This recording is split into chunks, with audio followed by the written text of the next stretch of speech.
घडामोडी।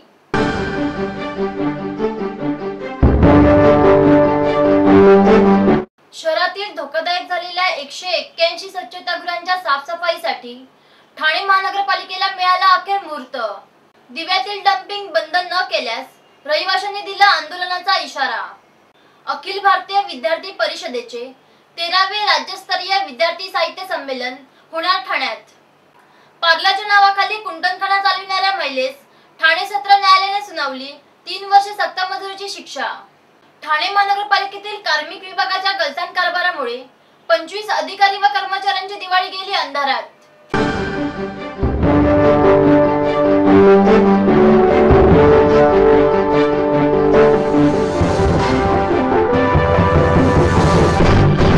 शहरातील धोकादायक झालेल्या 181 स्वच्छतागृहांच्या साफसफाईसाठी ठाणे महानगरपालिकेला अखेर मुहूर्त मिळाला आहे।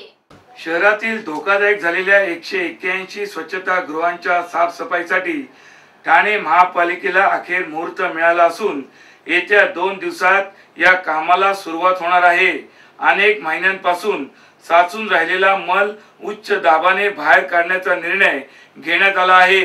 यामुळे 90% मल बाहेर काढणे शक्य होणार असल्याचा दावा पालिका करत आहे। या स्वच्छतागृहांच्या स्वच्छतेकडे दुर्लक्ष केल्यामुळे सेप्टिक टँकचा स्फोट होऊन लोकमान्य नगरमध्ये एका 10 वर्षाच्या मुलाला तर पोखरण रोड नंबर 2 येथे एका महिलेचा मृत्यू झाला होता। या अस्वच्छतागृहांचा प्रश्न ऐरणीवर आला आहे। अनेक महिन्यांपासून या स्वच्छतागृहांची साफसफाईच झालेली नाही। तर पालिकेने दिलेल्या माहितीप्रमाणे 181 ठिकाणी सक्शन पंपच्या गाड्या जाऊच शकत नाहीत। त्यामुळे ही सर्व स्वच्छतागृहे धोकादायक झाली आहेत।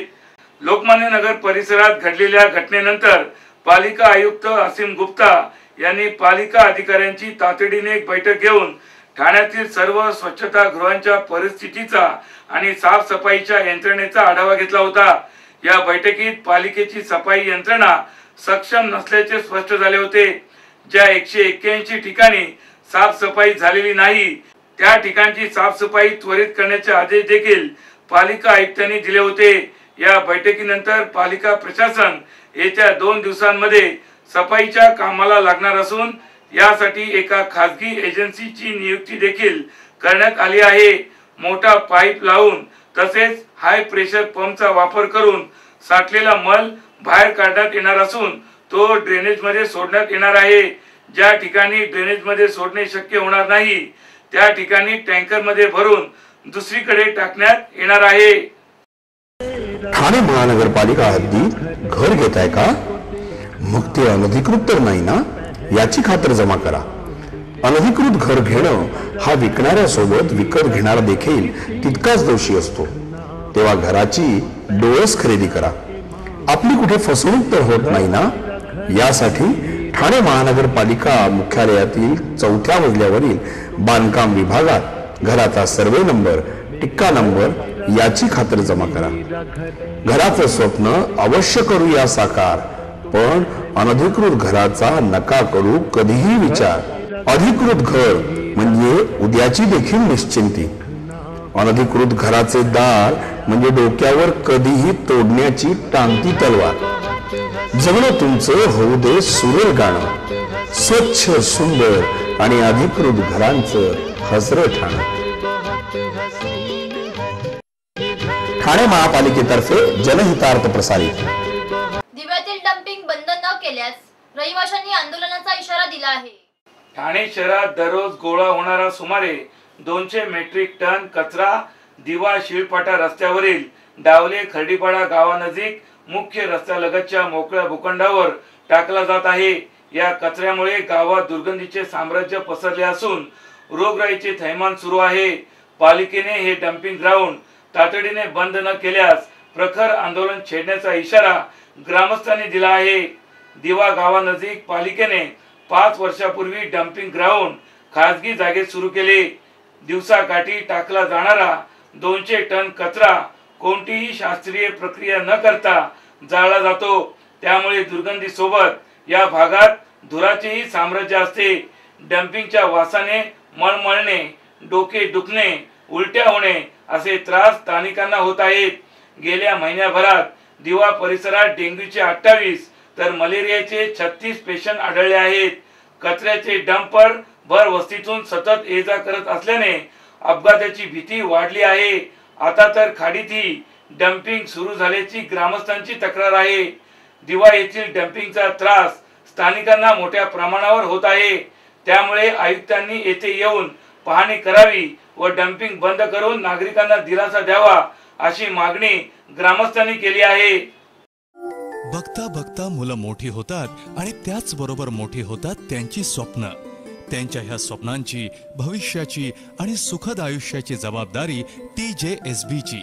उज्ज्वल भविष्य हा तुमचा हक्क आणि अर्थातच TJSB चं कर्तव्य. अखिल भारतीय विद्यार्थी परिषदेचे 13वे राज्यस्तरीय विद्यार्थी साहित्य संमेलन 12 ते 14 डिसेंबर 2014 या कालावधीत ठाण्याच्या ज्ञानसाधना महाविद्यालयामध्ये होणार आहे. महाविद्यालयीन शिक्षण घेणाऱ्या विद्यार्थ्यांच्या साहित्य जाणीवा समृद्ध व्हाव्यात, त्यांच्यातील सर्जनशीलतेला संधी मिळावी या उद्देशाने अखिल भारतीय विद्यार्थी परिषदेतर्फे आयोजित केले जाणारे प्रतिभा संगम हे राज्यस्तरीय विद्यार्थी साहित्य संमेलन यंदा 12 ते 14 डिसेंबर या काळात ठाण्यात होणार आहे. विद्यार्थी परिषद व ज्ञानसाधना कॉलेज यांनी संयुक्तपणे हे संमेलन आयोजित केल्याची माहिती संमेलनाचे स्वागत अध्यक्ष सचिव प्राध्यापक विद्याधर वालावलकर व समिती सदस्य प्राध्यापक नरेंद्र पाठक यांनी काल घेतलेल्या पत्रकार परिषदेत दिली. विद्यार्थी परिषदेच्या साहित्य चळवळीतील हे 13वे प्रतिभा संगम संमेलन आहे. हे संमेलन म्हणजे एका प्रकारची साहित्य कार्यशाळा असून संमेलनात विद्यार्थ्यांना साहित्यिकांशी मुक्त संवाद साधण्याची संधी मिळणार असल्याचे प्राध्यापक वालावलकर व प्राध्यापक पाठक यांनी सांगितले. संमेलनात 12 डिसेंबर रोजी ग्रंथ दिंडी निघेल. या दिवशी सायंकाळी 6 वाजता संमेलनाचे उद्घाटन होणार आहे. विद्यार्थ्यांचे कवी संमेलन, कथा कथन, परिसंवाद, गटचर्चा, पथनाट्य तसेच ज्येष्ठ साहित्यिकांच्या मुलाखती असे भरगच्च कार्यक्रम या संमेलनात होणार असल्याची माहिती यावेळी देण्यात आली. संमेलनात राज्यभरातून 500 ते 600 विद्यार्थी सहभागी होणार आहेत. या संमेलनाचे स्वागत अध्यक्ष सतीश प्रधान आहेत. प्राध्यापक विद्याधर वालावलकर यांनी सचिव म्हणून तर अतुल धर्मे व प्रमोद घोलप यांची महासचिव म्हणून जबाबदारी स्वीकारली आहे. अहमद शेख हा विद्यार्थी प्रतिनिधी या संमेलनाचा निमंत्रक आहे. या संमेलनात कविता, कथा, ललित लेख, वैचारिक लेख या साहित्य प्रकाराचाही समावेश करण्यात आला आहे. हे विद्यार्थ्यांचं राज्यस्तरीय जे साहित्य संमेलन आहे हे 12 वर्षापूर्वी सुरू झालं. गेले 12 वर्ष ही साहित्य चळवळ चालू आहे आणि यावर्षी 13वं साहित्य संमेलन विद्यार्थ्यांचं हे ठाण्यात होणारे ज्ञानसाधना महाविद्यालयामध्ये 12, 13 आणि 14 डिसेंबर 2014ला हे संमेलन होणार आहे. ठाण्यात ज्ञानसाधना महाविद्यालयात होत असल्यामुळे महाराष्ट्रातल्या सगळ्या महाविद्यालयातनं जवळजवळ 500 ते 600 विद्यार्थी जे लेखन करणारे, ज्यांना लेखनाची आवड आहे, वाचनाची आवड आहे, ज्यांच्या साहित्य जाणीवा समृद्ध होतील असा प्रयत्न या संमेलनात केला जाईल आणि 500-600 विद्यार्थी या प्रतिभा संगमला ठाण्यामध्ये उपस्थित राहतील. मीटिंगवर मीटिंग्स करतानाही होतील पे सगळे बिल्स. बायको सोबत शॉपिंगला घ्या बॅलन्स चेक करायचा थ्रिल. मित्रांबरोबर पार्टी करताना घ्या फंड ट्रान्सफरचा फील. किचन मधूनही करेल आई तिचा मोबाईल रिफिल.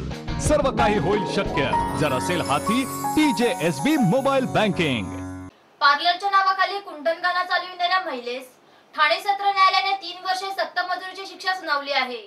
ब्युटी पार्लरच्या नावाखाली कुंटनखाना चालविणाऱ्या महिलेवरील आरोप सिद्ध झाल्याने ठाणे सत्र न्यायालयाने तिला 3 वर्ष सश्रम कारावासाची शिक्षा ठोठावली आहे. काश्मीरा परिसरात जुलिया मायकल मशिया ही ब्युटी पार्लर चालवित असे. मात्र ब्युटी पार्लरच्या नावाखाली तिने कुंटनखाना सुरू केल्याची माहिती मिळाल्यानंतर काश्मीरा पोलिसांनी या सेक्स रॅकेटचा पर्दाफाश करून तिला अटक केली होती. या प्रकरणाच्या अंतिम सुनावणीत न्यायमूर्ती सय्यद यांनी प्रस्तुत साक्षीदारांच्या साक्षीनंतर जुलिया हिला कारावास ठोठावला. सरकारी वकील म्हणून SK मोरे यांनी काम पाहिले आहे. ठाणे महानगरपालिका हद्दीत घर घेताय का? मग ते अनधिकृत तर नाही ना याची खातर जमा करा. अनधिकृत घर घेणं हा विकणाऱ्यासोबत विकत घेणारा देखील तितकाच दोषी असतो. तेव्हा घराची डोळस खरेदी करा. आपली कुठे फसवणूक तर होत नाही ना, यासाठी ठाणे महानगरपालिका मुख्यालयातील 4थ्या मजल्यावरील बांधकाम विभागात घराचा सर्वे नंबर, टिक्का नंबर याची खातरजमा करा. घराचं स्वप्न अवश्य करूया साकार, पण अनधिकृत घराचा नका करू कधीही विचार. अधिकृत घर म्हणजे उद्याची देखील निश्चिंती. अनधिकृत घराचे दार म्हणजे डोक्यावर कधीही तोडण्याची टांगती तलवार. जगणं तुमचं होऊ दे सुरेल गाणं, स्वच्छ सुंदर आणि अधिकृत घरांचं हसरं ठाणं. ठाणे महापालिकेतर्फे जनहितार्थ प्रसारित. ठाणे महानगरपालिकेतील कार्मिक विभागाच्या गलथान कारभारामुळे 25 अधिकारी व कर्मचाऱ्यांची दिवाळी अंधारात गेली आहे. ठाणे महानगरपालिकेतील कार्मिक विभागाच्या गलथान कारभारामुळे महापालिकेतील 25 अधिकारी व कर्मचाऱ्यांची दिवाळी अंधारात गेल्याने हे कर्मचारी कार्मिक विभागाच्या नावाने बोटे मोडत आहेत. महापालिका आयुक्त असीम गुप्ता यांनी महापालिकेतील विभागीय चौकशी आणि दांडी बहादर कर्मचाऱ्यांना यावर्षी बोनस देण्यास मनाई केली होती. परिवहन सेवेतील 386 आणि महापालिकेतील 290 कर्मचाऱ्यांना यावर्षी बोनस देण्यात आला नाही. त्यामुळे महापालिकेची 85,50,000ची बचत झाली होती. परंतु गेली अनेक वर्ष विभागीय चौकशीचा ससेमिरा लागलेल्या सुमारे 25 कर्मचाऱ्यांची मे महिन्यात चौकशी पूर्ण होऊन त्यांच्या विरोधातील दोष सिद्ध झाले नाहीत. चौकशी अधिकाऱ्यांनी त्यांना दोषमुक्त केल्याचा अहवाल कार्मिक विभागाकडे सादर केला आहे. परंतु मागील 6 महिन्यापासून या अहवालावर कोणत्याही प्रकारची कार्यवाही कार्मिक विभागाने केली नाही. त्यांना दोषमुक्त करण्यात आले असतानाही तसे पत्र देण्यास या विभागातील कर्मचाऱ्यांनी तत्परता दाखवली नाही. यामुळे या कर्मचाऱ्यांना दिवाळीच्या 12,500 रुपयांच्या सानुग्रह अनुदानापासून वंचित राहावे लागले आहे.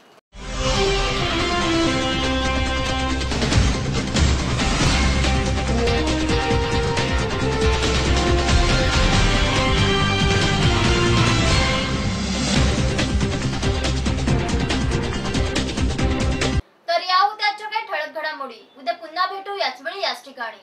ठाणे दर्पण या वृत्तवाहिनीचे प्रसारण ठाणे शहराबरोबरच ठाणे जिल्ह्यातही होत असते. तरी आपल्या काही समस्या अथवा सूचना असल्यास आमच्या या पत्त्यावर संपर्क साधा. आमचा पत्ता पुढील प्रमाणे.